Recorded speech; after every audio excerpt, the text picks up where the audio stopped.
जहाँ डाल डाल पर सोने की चिड़िया करती है बसेरा, वह भारत देश है मेरा, वह भारत देश है मेरा। यह मशहूर फिल्मी गाना आपने ज़रूर सुना होगा।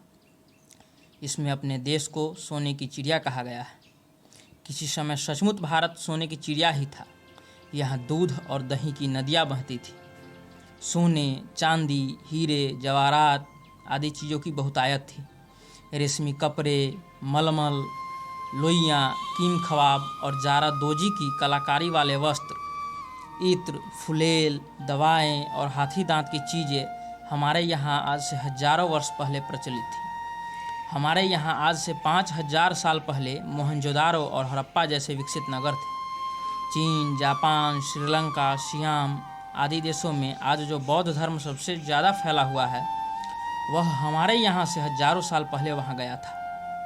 चीनी यात्री फाहियान और ह्वेनसांग ने भी अपने यात्रा विवरणों में भारत के प्राचीन गौरव और खुशहाली का वर्णन किया है। ये लोग प्राचीन काल में महाराज हर्षवर्धन के समय हमारे यहाँ आए थे। उसी जमाने में हमारे देश से विदेश व्यापार भी होने लगा था। प्राचीन जातक कथाओं में ऐसी बहुत सी समुद्री यात्राओं का जिक्र मिलता है जो खास तौर से व्यापार के इरादे से की गई थी। जमीन के रास्ते से भी सौदागर एक जगह से दूसरी जगह अपना माल बेचने जाया करते थे। पंडित जवाहरलाल नेहरू ने एक जगह लिखा है कि स्थल मार्ग से मरुस्थल पार कर भरौच के पश्चिमी बंदरगाह तक और उत्तर में गांधार, जो कि अभी अफगानिस्तान है, और मध्य एशिया तक कारवां जाया करते थे। भरौच से जहाज फारस की खाड़ी या बाबुल यानी कि बेबीलोन या बाबेरू तक जाया करते थे। नदीय जलमार्गों द्वारा बहुत आमद रफ्त होती थी।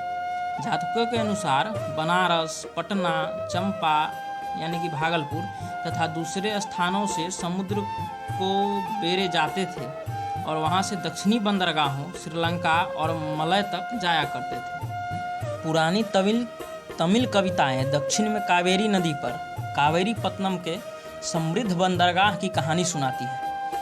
वह अंतर्राष्ट्रीय व्यापार का एक प्रमुख केंद्र था।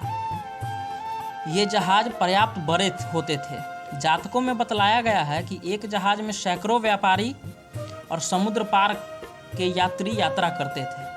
उत्तरी भारत के बौद्ध राजा मिलिंद के बारे में लिखा गया है कि उसके जहाज सुदूरवर्ती समुद्रों बंगाल, चीन, सोवियत, कोरोमंडल समुद्र तक के विस्तीर्ण क्षेत्रों की यात्रा करते थे। हमारा देश चूंकि बहुत भरा पूरा और विकसित था, इसलिए दूसरे देश के लोग इस पर विजय हासिल करने या यहाँ कर लूटपाट करने की बात भी सोचते थे। ईसवी सन शुरू होने से करीब 400 वर्ष पहले सिकंदर यूनान देश से भारत चलकर इसीलिए आया था कि वह यहाँ अपना राज कायम कर सके, लेकिन उसे हार का मुंह देखना पड़ा था और बैरंग वापस लौटना पड़ा था। उसके मरने के बाद उसके सेनापति सेल्यूकस ने भारत पर आक्रमण किया, लेकिन मगध के सम्राट चंद्रगुप्त ने उसे बुरी तरह हराकर पीछे लौटा दिया। बाद के समय में मोहम्मद बिन कासिम, मोहम्मद गौरी, महमूद गजनवी ने भारत पर हमले किए, लेकिन इन लोगों का इरादा भारत की दौलत को लूट कर ले जाना था। महमूद गजनवी ने तो खुले में आम गुजरात के सोमनाथ मंदिर पर हमला किया और मंदिर में सोने की जो मूर्ति थी उसे साथ ले गया। कहते हैं कि वह मूर्ति इतनी वजनी थी कि उसे साबुत ले जा पाना भी नामुमकिन था, इसलिए उसे तोड़कर टुकड़ों टुकड़ों में सोना इकट्ठा किया गया। बताते हैं कि उन सारे सोनों को 60 ऊँटों पर लाद कर वह अपने देश गजनी ले गया था। इसी तरह सन 1526 में तुर्किस्तान से चलकर बाबर भारत आया था।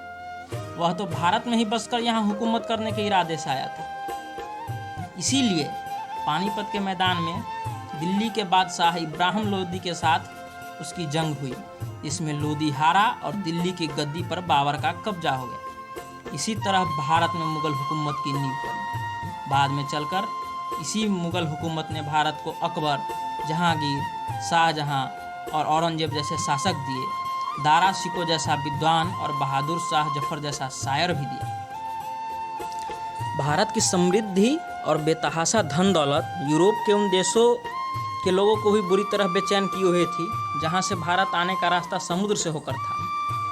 एक तो यूरोप से भारत की समुद्री रास्ता भी बहुत कम लोगों को मालूम था, दूसरे समुद्री रास्ते से भारत पर हमला करने की तैयारी भी उनके पास नहीं थी। इसलिए यूरोप के लोग पछता कर रह जा रहे थे। फिर भी उस जमाने में जब बाबर तक भारत नहीं आ पाया था, पुर्तगाल के एक जहाजी ने भारत का समुद्री रास्ता खोजने की हिम्मत की। उसी जहाजी का नाम था Vasco da Gama. Vasco da Gama पुर्तगाल से चलकर अटलांटिक सागर, हिंद महासागर और अरब सागर होते हुआ केरल के कोझिकोड बंदरगाह पर 20 मई 1498 को पहुंचा। कोझिकोड को तब कालीकट कहा जाता था और वह एक छोटा सा हिंदू राज्य था। कालीकट की तरह ही तब समूचा भारत छोटे छोटे अलग अलग राज्यों में बटा हुआ था। दिल्ली सल्तनत की हालत भी खस्ता थी। इन्हीं हालत में वास्को डी गामा की अगुवाई में पुर्तगाली कालीकट पहुंचे। वहां का हिंदू राजा सीधा साधा आदमी था। उसने पुर्तगालियों को अपने यहाँ व्यापार करने की इजाज़त दे दी, लेकिन पुर्तगाली तो अपने छल कपट और धोखेबाजी के लिए मशहूर रहे हैं। उन्होंने चालबाजी से कालीकट के उस हिंदू राजा को मरवा दिया और भारत के समुद्री व्यापार पर पूरी तरह काबिज हो गए। यह सिलसिला काफ़ी अरसे तक चला। भारत में पुर्तगाली की घुसपैठ और समुद्री व्यापार कर कब्जे की खबरें सुनकर यूरोप की दूसरी जातियों के मुंह में भी पानी आने लगा। वे भी भारत भर में फैली पड़ी अपार धन दौलत बटोरने के सपने देखने लगे। इस तरह डच, अंग्रेज और फ्रांसीसी भी भारत की ओर बढ़े। डच और अंग्रेज लगभग साथ साथ भारत आए। सन 1600 में अंग्रेजों ने भारत में व्यापार करने के इरादे से अपनी ईस्ट इंडिया कंपनी बनाई, तो 1602 में डचों ने भी अपनी ईस्ट इंडिया कंपनी बना डाली। पुर्तगाली अगर कालीकट के रास्ते भारत में घुसे थे, तो अंग्रेज गुजरात में सूरत के रास्ते भारत में घुसे। इंग्लैंड के राजा जेम्स प्रथम ने पहले जिस जहाजी को भारत भेजा था उसका नाम था हॉकिंस। हॉकिंस जहाजी होने के साथ साथ एक चतुर व्यापारी भी था। उसे तुर्की भाषा भी आती थी, इसलिए 1609 में वह आगरा जाकर मुगल बादशाह जहांगीर से मिला। अपनी बातचीत और तौर तरीकों से उसने बादशाह को खुश भी कर लिया, लेकिन पुर्तगाली भला उसकी मंशा कैसे पूरी होने देते। उन्होंने तो अपना समुद्री व्यापार एकाधिकार बचाना था। अतः हॉकिंस अंग्रेजों के लिए भारत में व्यापार करने की विशेष सहूलियतें बादशाह जहांगीर से नहीं हासिल कर सका। आया हो तो लाइक, कमेंट और सब्सक्राइब जरूर कीजिए।